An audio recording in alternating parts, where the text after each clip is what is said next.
Thanks a lot. Sorry అండి కొంచెం delay అయిన దీనికి. సినిమా చూసుకుని అన్వైండ్ అవుతున్నాను. అయితే చాలా ఎమోషనల్ టైం నాది యాక్చువల్లీ. ఇది నేను ఫస్ట్ స్టార్టెడ్ ఇప్పుడు ఏదైతే చూస్తున్నారో మీరు ఫస్ట్ డేనే ఇది ఒక ఫస్ట్ నుంచి మేము తీసి జెనిసిస్ దీన్ని పుట్టినప్పటి నుంచి అదే దీని స్టోరీ కథగా పుట్టినప్పటి నుంచి ఒక పెద్ద రియల్గా తీద్దాము, హాలీవుడ్ స్థాయిలో తీద్దాము, అంత బాగా తీద్దాము, రియల్ లొకేషన్స్లో తీద్దాము, బాంబేని ఎవరు చూపించినట్టు విధంగా చూపిద్దాము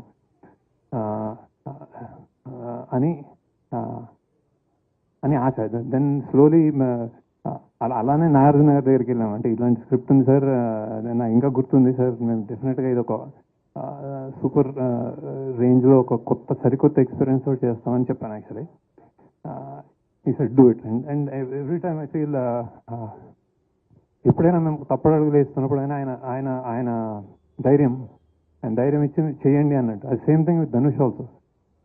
అలానే ఈ జర్నీలో డబ్బులు పెరుగుతున్నాయి, మనకి అవుట్ ఆఫ్ రీచ్ బడ్జెట్ ఎక్కువ అవుతుంది ఇట్లా అనుకున్నప్పుడు కూడా నేను ఎక్కడైనా ఈ కథకి కొంచెం ఏమైనా కాంప్రమైజ్ అవ్వాలనుకున్నప్పుడు మా టీం వాళ్ళు లేదు ఇది గొప్ప సినిమా గొప్పగా ఇది ఇలానే చేయాలి అని చెప్పిన నా team members, especially Chaitanya Pingadi, Suri, Ajay, core people always reassuring that అంటే ఇది సామాన్యమైన సినిమా కాదు యాక్చువల్లీ. అంటే నేను అన్నమాట ప్రీ రిలీజ్కి సరస్వతీదేవి తల చూస్తుంది అనేది దట్ ఈస్ ద ట్రూత్. ఎందుకంటే నేను చేసిన సినిమాలో I think this is the one of the finest and honest and true film.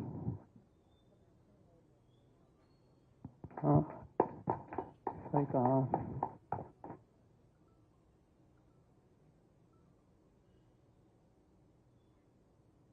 నేను చెప్పాను కూడా, అంటే నేను చెప్పిన first shot Dhanush best shot అన్నాను. అది ఆడిటోరియంలో మీరు చూస్తున్నారు అది బెస్ట్ షాట్ అని. కొంతమందికి అంటే కొన్ని విషయాల్లోకి ఇట్లాంటి సినిమాలు చేసినప్పుడు ఇంత హై అంటే ఇంత కొత్తదనము ఇంత జెన్యున్గా తీసినప్పుడు ఏమవుతుందంటే లెంత్ ఏదో అంటున్నారు. అంటే నేను ఇందులో లేయర్స్ చెప్పడానికే చాలా లేయర్స్, ఇంకా మీకు తెలియని లేయర్స్ మీరు మళ్ళీ ఇంకోసారి చూస్తే తెలుస్తుందేమో బేసిక్గా. అవి నేను తీయలేను యాక్చువల్లీ సినిమాలో. సో ఇట్స్ లైక్ అంటే సినిమా తగ్గించాలి అన్నది డైరెక్టర్కి కానీ టీం కానీ తెలియని విషయం కాదు. కాకపోతే అది ఉండాలి, ఇది చెప్పాలి అని ఒక మనుషుల వీకర్ సెక్షన్స్ నుంచి వచ్చిన వాళ్ళ పాయింట్ కానీ ఒక అండర్ డాగ్ పాయింట్ కానీ చెప్పాలి అనుకున్నప్పుడు అది ఆనెస్ట్గా చెప్పడమే మా ధర్మం అనుకుంటాను అనమాట.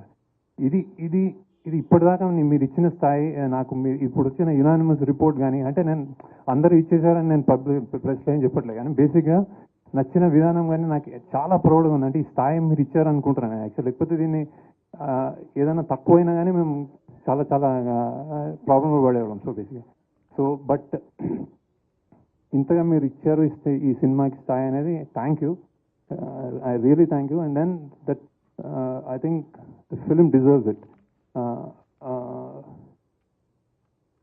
ఎన్నెన్నో లేయర్స్ నేను చూస్తున్నాను రెండు మూడు రోజుల నుంచి. ఎస్పెషల్లీ నాగార్జున గారి యాక్టింగ్ కానీ, ఆయన చనిపోయినప్పుడు జనాలు ఆడిటోరియంలో ఫీల్ అయ్యే విధానం కానీ, ధనుష్ యాక్టింగ్ కానీ, రష్మిక కానీ, జిమ్ సర్ఫ్ కానీ, true acting, true high production values and చాలా మంచి టేకింగ్, డైరెక్షన్, ఇవన్నీ వస్తున్నాయి. బేసిక్గా ఐఎమ్ రియలీ ఇప్పుడే సింక్ అవుతుంది నాకేం. అంటే బాక్స్ ఆఫీస్ వాట్స్ హ్యాపెనింగ్ అనేది సునీల్ గారు అండ్ రామ్మోహన్ రావు మాట్లాడతారు. But I'm very happy about this film. So thank you for all the support and reviews మీకు నచ్చినందుకు. నాకు తెలిసి ఈ సినిమా ఒక complete film. So it's like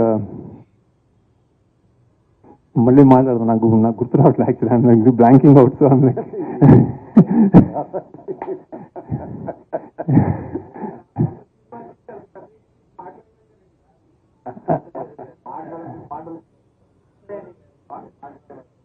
so many thoughts going around. So, and ముందు ఒక 150 200 రూపాయలు ఇచ్చేవాడు కానీ 150 ఇచ్చేవాడు కానీ నాకు రేటు కూడా తెలియదు సరిగ్గా. ఈ సినిమా చూస్తున్నప్పుడు నేను ఇక్కడ నాకు లాగ్ ఉంది, ఈ సినిమా ఇక్కడ నాకు బోర్ కొట్టింది అని ఆలోచించడం నేను అనుకుంటున్నాను. టెక్నికల్ అంటే బేసిక్గా నేను తీసుకెళ్ళానని నమ్ముతున్నాను బేసిక్గా. సో ఆ లాగ్ కూడా వదిలేస్తే ఇది ఒక చాలా ఆనెస్ట్ అండ్ గొప్ప ప్రయత్నం అని నేను అనుకుంటున్నాను బేసిక్గా. So and I'm really happy. అంటే నేను ఇప్పుడు సక్సెస్ మీట్లో నేను ఎందుకు అంటే నేను ఓకే చలో, you continue and I will talk to you later.